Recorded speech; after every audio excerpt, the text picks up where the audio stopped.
অজয়ের হাত থেকে বাঁচার শেষ চেষ্টা করলো এবার কুসুম। হ্যাঁ বন্ধুরা, ভিডিওতে লাইক দিয়ে দেখতে থাকুন। যে মুহূর্তে কিনা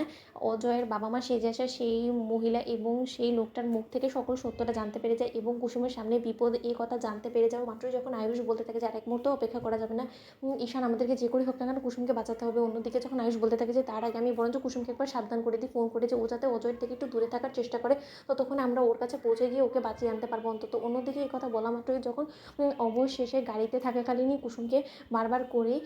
ঈশান এবং আয়ুষ মিলে ফোন করতে থাকে এবং আয়ুষ বলতে থাকে যে কেন কুসুম তুমি ফোনটাকে রিসিভ করছো না, কুসুম তোমার সামনে এত বড় একটা বিপদ তার সত্ত্বেও তুমি কেন ফোনটা রিসিভ করছো না। ঠিক সেই মুহূর্তে যখন কুসুম বলতে থাকে যে না না, এরকম করে অজয়বাবু যতবারই আমার ফোন কেটে দেওয়ার চেষ্টা করুক না কেন, আমাকে কোনো না কোনোভাবে এই ফোনটা অন করতেই হবে এবং কোনো না কোনোভাবে একটা হলেও তো ক্লু আয়ুষবাবুর উদ্দেশ্যে ছাড়তে হবে, যাতে করে কিনা তারা কোনোভাবে আমার অব্দি পৌঁছতে পারে, আমাকে বিপদের হাত থেকে রক্ষা করতে পারে। অন্যদিকে যখন অবশেষে কুসুম ফোনটা রিসিভ করে যখন কোনো রকম কোনো কথা না বলে, ঠিক সেই মুহূর্তে আয়ুষ বলতে থাকে হ্যালো কুসুম, তুমি আমার কথা শুনতে পারছো কুসুম, তুমি কথা বলছো না কেন কুসুম। ঠিক সেই মুহূর্তে যখন কুসুম বলতে থাকে যে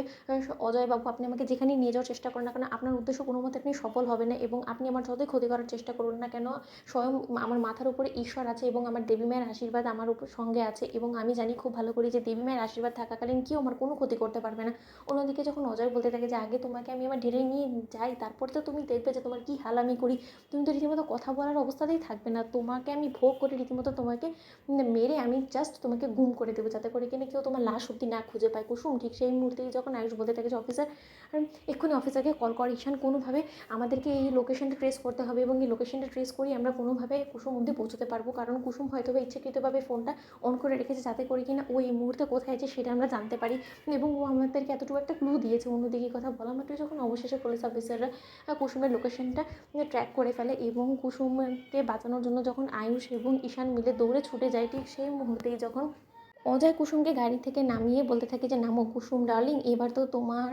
সমাপ্তি হওয়ার সময় চলে এসেছে, এবার তোমাকে আগে আমি একটু ভোগ করে নিই, তুমি আমাকে একটু এন্টারটেইন করো, তার পরবর্তীতে যখন আমার মন ভরে যাবে তখন দেখবে তোমাকে আমি এমনিতেই মেরে চিরকালের জন্য তোমাকে পরপার পাঠিয়ে তোমাকে শান্তি দিয়ে দেবো, যাতে করে কিনা তোমার আর কোনো রকম কোনো কষ্ট না হয়, কারণ মৃত্যুকালে আমি চাই না তোমার কোনো রকম কোনো কষ্ট হোক। অন্যদিকে যখন অবশেষে